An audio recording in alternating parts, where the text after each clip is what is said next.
Hello, everyone, and welcome to the Yoga in My School podcast, a podcast where we explore everything related to yoga and mindfulness for youth. And I'm so glad you're here today to join us. My name is Donna Freeman. I'm the founder of Yoga in My School and the host of the podcast. And if you're a longtime listener, thank you for coming back. And if you're a new listener, because this topic intrigued you, I appreciate you tuning in. And I know that today's conversation will be one that is full of insight and things to consider as we move forward as a kids yoga community.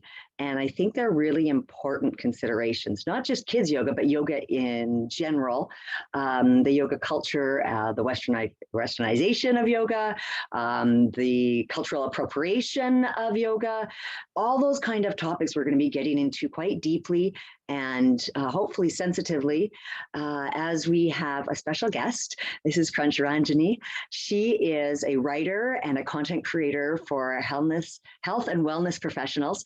And I read one of her articles back in May of 2021, and it shed a lot of light onto a topic that I was really excited about. And then I read her article. I went, oh my goodness, there is so much more here that I had never considered. And I loved the questions that she posed. And so I followed up with her. I went and found her, and she's here today. Thanks so much, Crunch, for joining us. How are you? Thank you for having me. I'm really well, and I'm really excited to discuss this topic with your audience. Fantastic. So I'll give our listeners first a little bit of background about the topic, and then we'll dive into your article and some of the concepts that you brought to light that I said, for me, I hadn't even considered some of them. And I was like, oh, that's a really good question. It's made me think a lot. All right. So we're going to go back in the time machine, people, back to 1993. And in 1993, the state of Alabama banned yoga in schools. All right. So yoga has been banned all this time in schools until this past May 2021, when a bill was passed that yoga could actually be taught in schools again, with a huge caveat.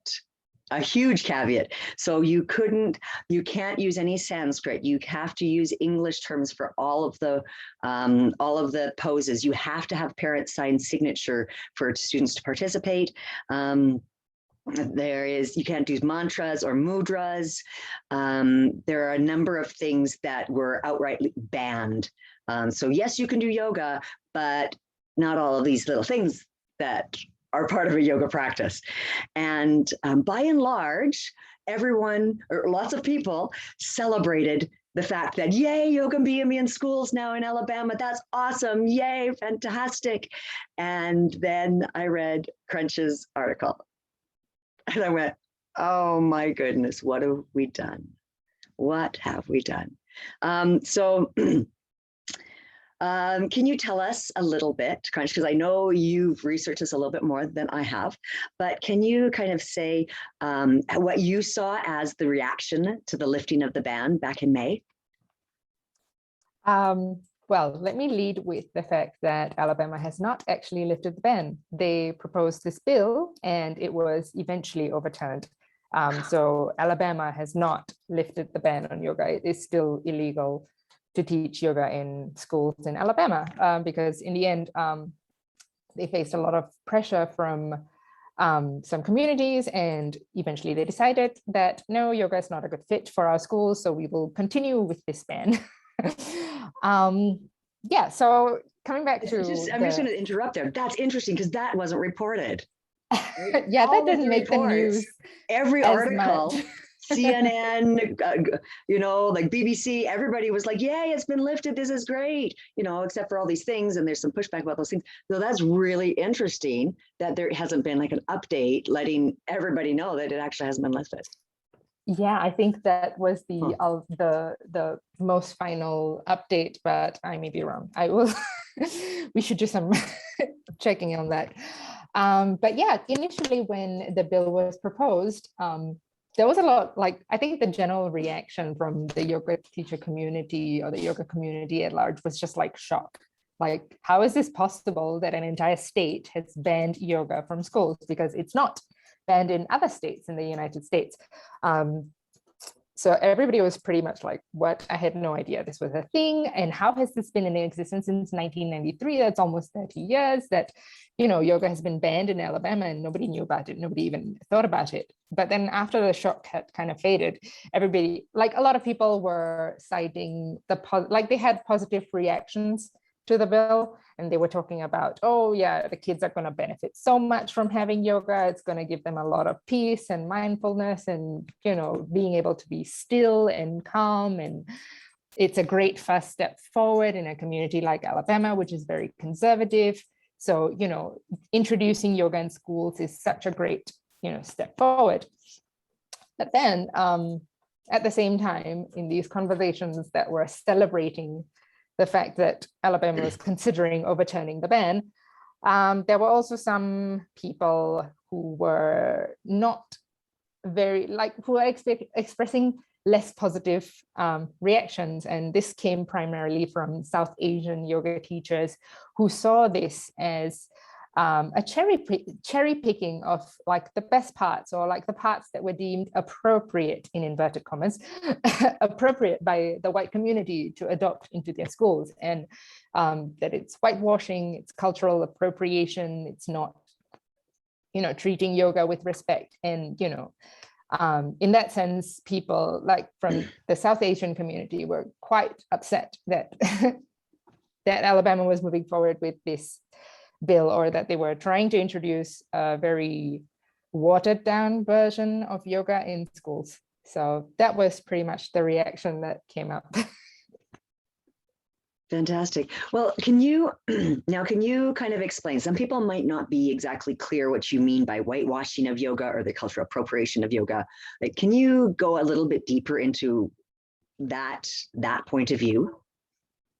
Okay, so maybe it's good to start with, so cultural appropriation and whitewashing is something that we've been talking about recently in the last couple of years with all the, recent movements in society. But basically, it comes from the unacknowledged and inappropriate adoption of certain parts of a culture by members of another culture in a way that doesn't respect the original use or purpose of, within that original culture. So there's definitely a power dynamic at play in appropriation, in cultural appropriation, where, members of a higher power, in inverted commas, like people who have power, take certain elements that they find good or beneficial and leave other parts of it. And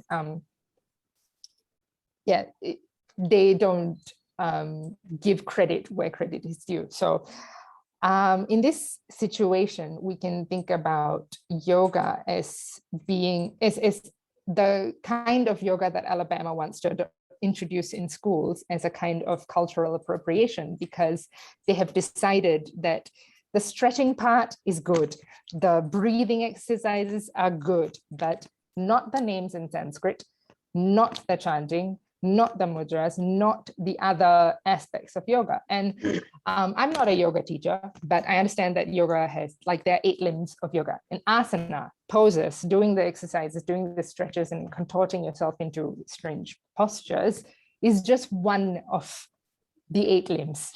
So what about the other 7? Like, if you want to introduce yoga in schools, you should be introducing all of it, or more than just one of it. And definitely, like, to insist that even the names of yoga postures to be only said in English, or in a translated version of the pose's name in English, is a kind of way of like whitewashing it, right? This is saying that, no, this is the part that we as a white community think is okay, and the rest of it is irrelevant. It's not important. We don't care about it. We don't care about the fact that this comes from a long history, a long lineage, like people's cultures. Like, this is something that people in a certain culture have been practicing for thousands of years, and we don't care about any of that. All we care about is the stuff that we think is important, that's breathing and stretching, and none of the other things. And I think that's why a lot of South Asian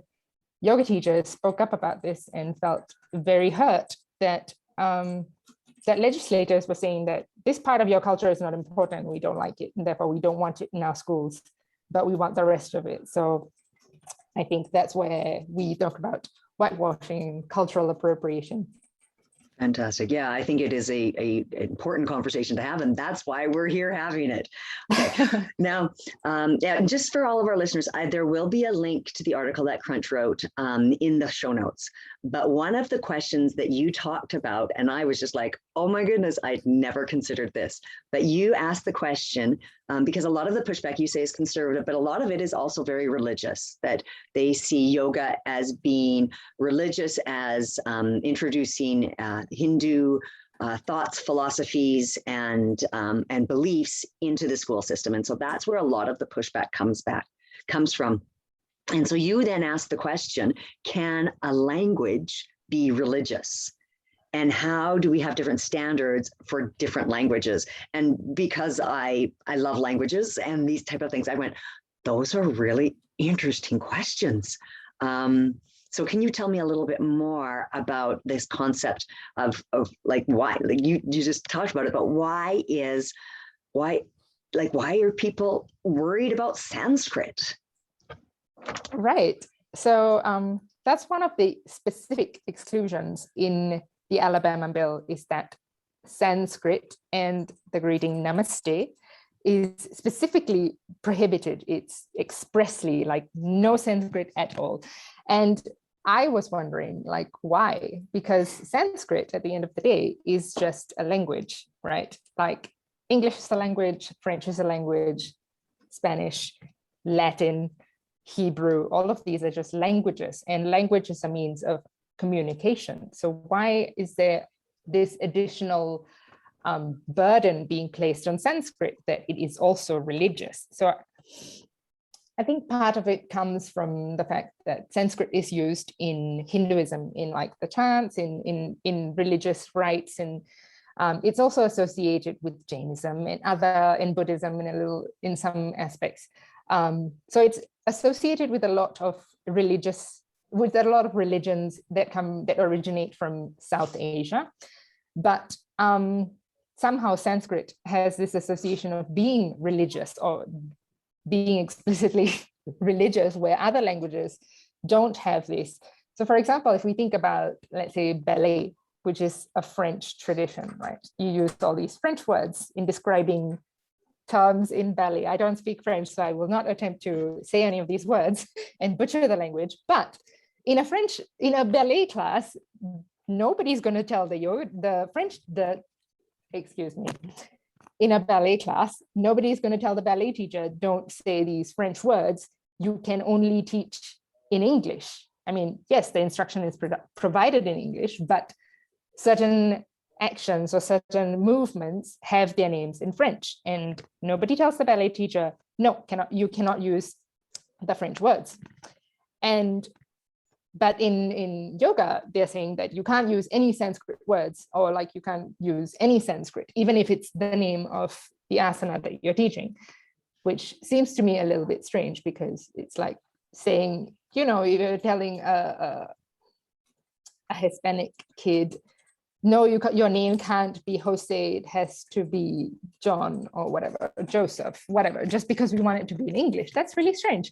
It's a name. Like, what's the harm in using the name, right? I think there's also like another point to think about is the fact that we don't treat other languages that have religious associations as being religious. So for example, Hebrew is a biblical language. Greek is a biblical language, but in modern contexts, when people speak Hebrew or Greek, nobody says don't speak Hebrew or Greek. These are, religious languages. You cannot use them in a school setting, right? Or even Latin, right? Latin is like in the Catholic Church, they do rites using certain Latin phrases, I think. And we use Latin words in describing anatomy, botany, in science, right? All of these are Latin words, but nobody says, no, these are associated with the church, with the Christian church, they're religious, we cannot use Latin in schools. That's not what happens. So I see this as kind of like certain religions and certain languages associated with certain religions are okay, and all the rest are not. or that's my interpretation of what's happening, right? That like, to me, it seems like Sanskrit's on the same level as Latin, as French, as Hebrew, and all of these other languages, yet only Sanskrit is being penalized in this context. So to me, it just seems like some religions are being prioritized or given preferential treatment over others. And in that same sense, some languages are prioritized or given preferential treatment over others. And it seems that Sanskrit is the loser in this situation. Yeah, I would agree. I'm like, really? The word namaste? Like we can't say that? Like, oh, okay, you know, like that's a greeting for billions of people in the world. Like, right, exactly. It just literally means hello. Right. I'm just like, and aloha, and you know, salut, and buongiorno. I'm like, okay, it's a scary word. Right. I'm equally baffled with some of that. I'm just like, oh, right. I don't get it. All right. So what is okay, a lot of people were, you know, at least this is a step in the right direction. We should celebrate that step. Like no yoga. So some yoga is better than no yoga. So those incremental steps, you know, at least we can maybe have some yoga in the schools, maybe not all of it, but this is, you know, an incremental step. What are your thoughts about that? I guess like the question that I asked in the article is some progress better than none, right? Is there a situation in which some progress is not better than any progress? And I think this applies to this situation in particular, because I guess we have to ask ourselves, like, what exactly do we mean that it's progress, right? Like, what exactly is progressive? Like, any yoga is better than none, but why is that so? Like, why are we saying that this is a good thing? Because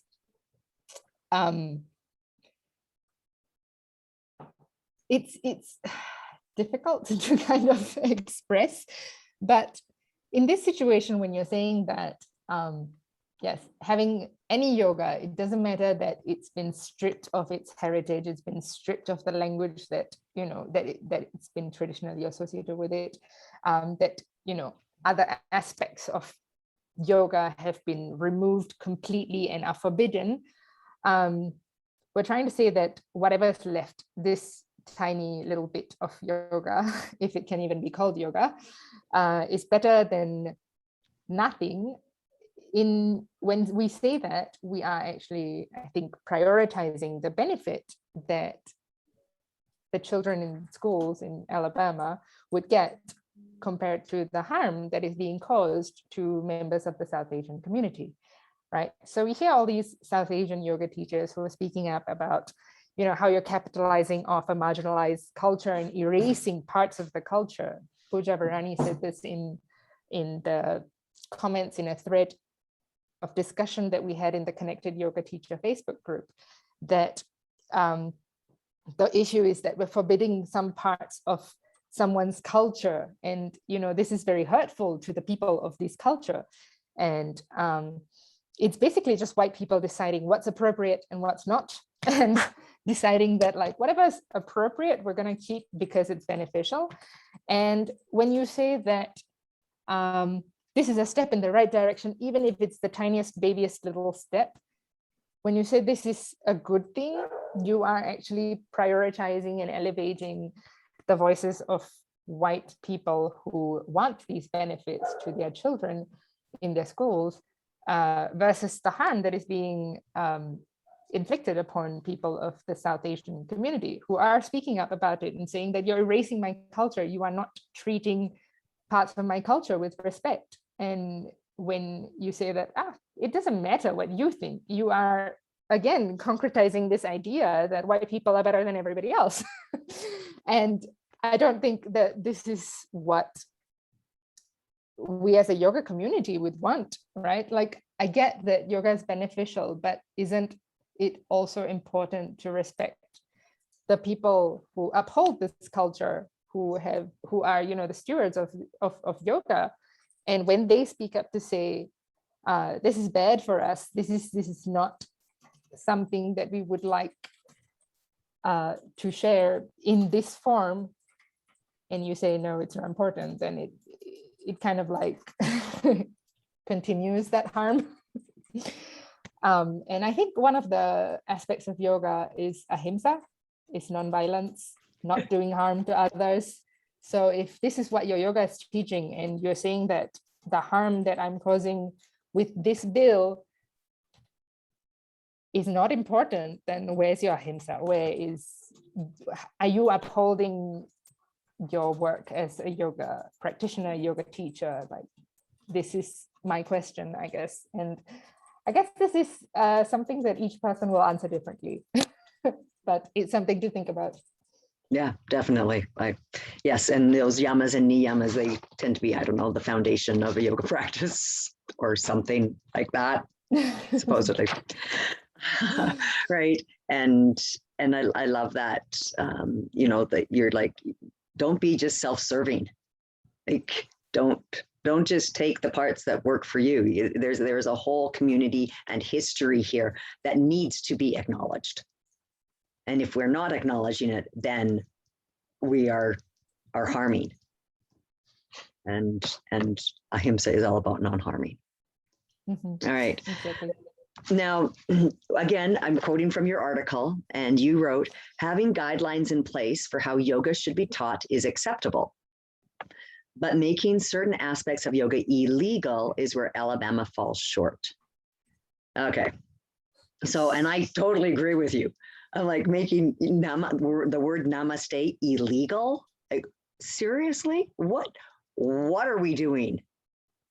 Like, and I believe, because I teach yoga in schools and I train people to teach yoga in schools, that having guidelines on how to do that in a school setting is important.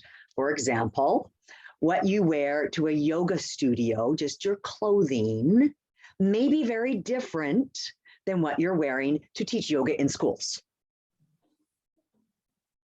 Absolutely. Right? I'm hoping that that people are like, oh yeah, schools, young kids, we should probably dress more like phys ed teachers when we're in a school sitting. And if we want to wear, the really form-fitting, very small clothing to go to your hot yoga class, go do that. But that's not how I'm going to show up to teach yoga in a school. Like, these are basic guidelines that I teach when I teach people about offering yoga in schools. And I do teach people that I'm like, lots of people are really sensitive about chanting in Sanskrit in a school because they don't understand the words.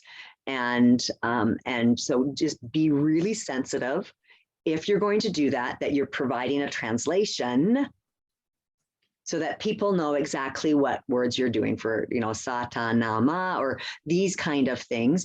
And then I said, and then feel free to have people own it and use their own words if that works for them, right? So it's like, yes, you can create your own mantras, you can create your own things, make it meaningful to you, take ownership of it, all these things. I think those are really important tools just as self-development and bringing yoga into schools. But can you talk a little bit about these guidelines versus illegal, and I don't know what we can do? Yeah, I guess that's a great question. And guidelines are definitely important. And I think what making something illegal does is that it takes away that ownership and that ability of yoga teachers to decide what is best for the students that they're working with, right? So this applies even outside of schools, right? Yoga teachers work with Christian groups. They work with people who have trauma, who have, I don't know, like language difficulties, differences, all kinds of things. And yoga teachers, because of how they're trained and their experience, they know what would work best for the groups that they are working with. So maybe they wouldn't introduce Sanskrit words in a Christian group setting, right? Maybe they would use, they wouldn't lead with a super long mantra in a place where there's a language barrier, or like, Sanskrit is a very difficult language, right? So but the idea that you can say that, no, these things are illegal kind of takes away that, that ability of the yoga teacher to decide. And I think that's where Alabama kind of falls short. And it just says like, no, we know best what our students will need. And I don't care what your training is, what your expertise is as a yoga teacher.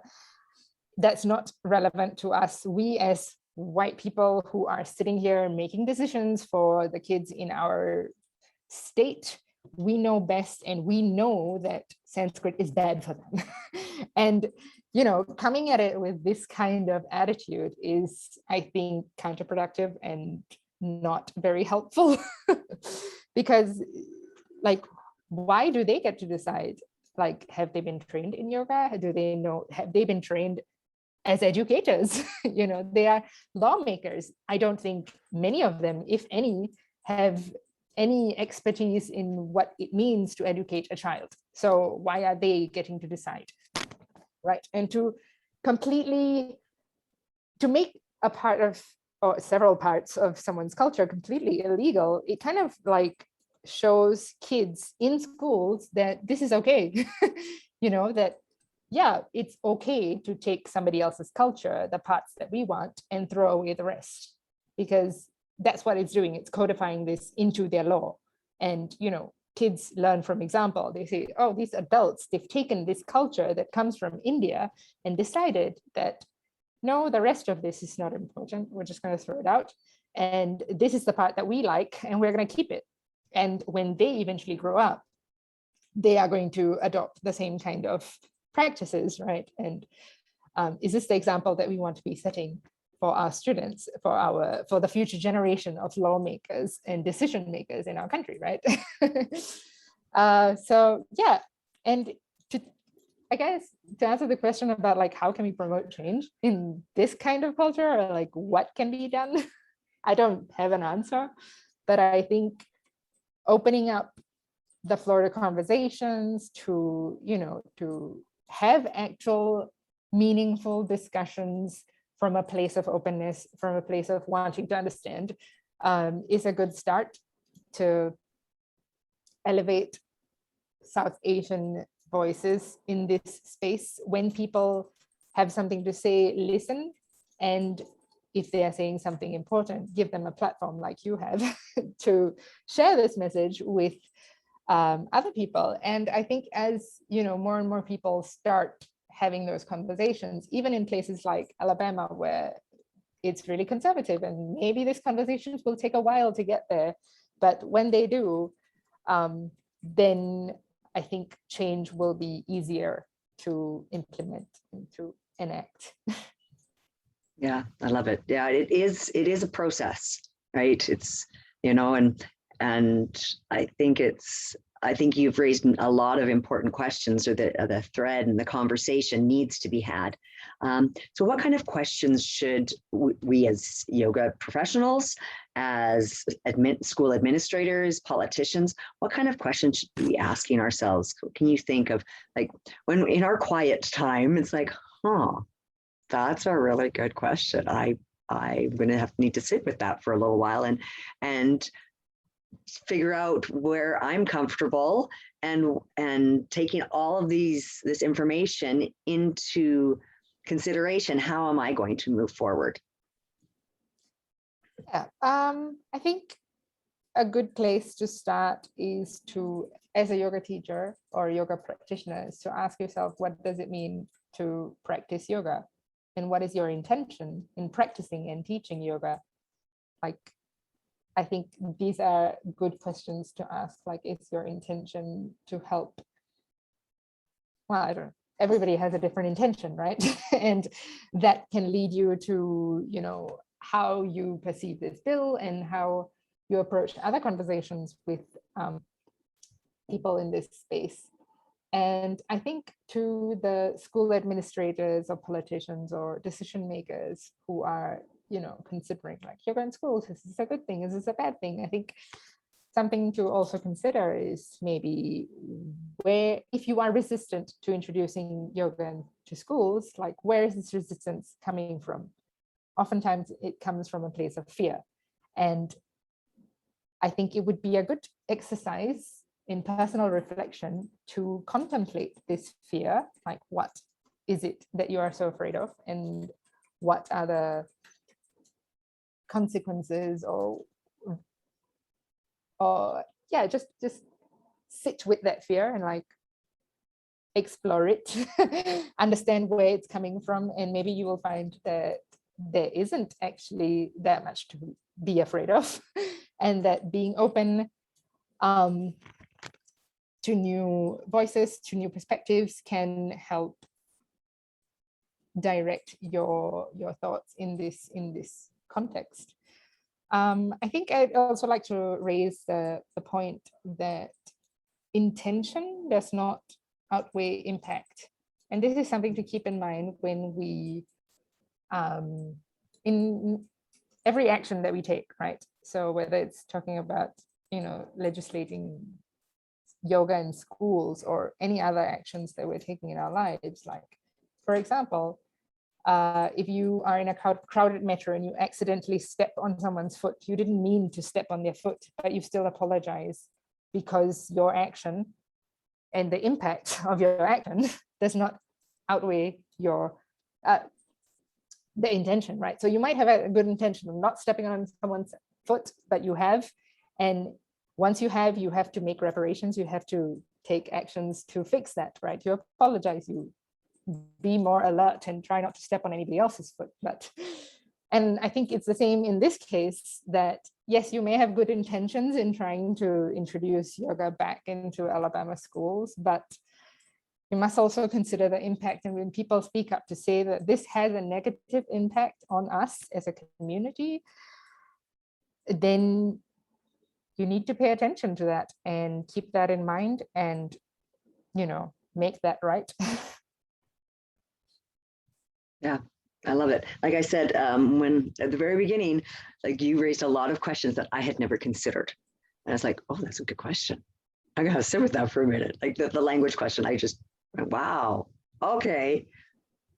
Never considered it. And just being so aware. Yes, guidelines are great, but making it illegal has huge ramifications, and for generations, as we see, as like, you know, this is something from 1993 that is a whole, well, I think is an absolute holdover that has no place in our current life, and really, as you say, completely negates and is harmful to a huge population of the world and to individuals and citizens of the state of Alabama, that it needs to be recognized, and their history, their culture to be honored, even if it isn't the majority culture. That there is much to be said for that. Like you say, these positions of power, those anyone in power needs to recognize that they have power and that they can use that for good or ill. And in this case, I think it is more for ill than for good. So yes, thank you. Is there anything else that you'd like to bring up on this topic for our listeners, for our watchers today? No, I think, yeah, I'd just like to, I think maybe try to have some conversations with the people around you, with other yoga practitioners, other yoga teachers, with, you know, people, if you can diversify the conversation. So it's easy for people to just get stuck, trapped in talking with people who are, you know, in the same mindset as them, and then they kind of just fall into this echo chamber of, you know, like, yeah, I think it's great, you think it's great, you think it's great, we all think it's great, and then just have this idea that everybody thinks it's great. But outside of your little bubble, you might find that there are alternative voices and there are other perspectives that you may not have considered. So I would invite you to engage in conversations with South Asian yoga teachers about this topic, to see what other additional perspectives they can bring to the table. And yeah, just invite them to a conversation, to learn more, to be open to changing your perspectives. And yeah, you might find that you learn something, or you have a different perspective that you never thought about to think about. Fantastic. Thank you very much. I appreciate your time. It's been a delight connecting with you, and I wish you all the best in all of your content creating that you do. Thank you so much for having me on. It's been a pleasure to talk to you and to share this with your community. Thank you. Thanks everybody for listening, for tuning in. Appreciate all of the feedback that you give. I would love to hear your thoughts about some of the things that we've brought up. And so you can always email me, donna@yogainmyschool.com, or leave a message on any of the social media things that where the Yoga in My School podcast is. But yes, and if this, and in order to share this conversation, share this episode, talk about things, have a conversation in your community, and ask yourself some pretty deep questions about what are my personal biases and how am I going forward with that? What is my intention, and how can that be more in line with those concepts of ahimsa and including all 8 limbs of yoga when we teach yoga? So thank you very much, you guys. Have a great day.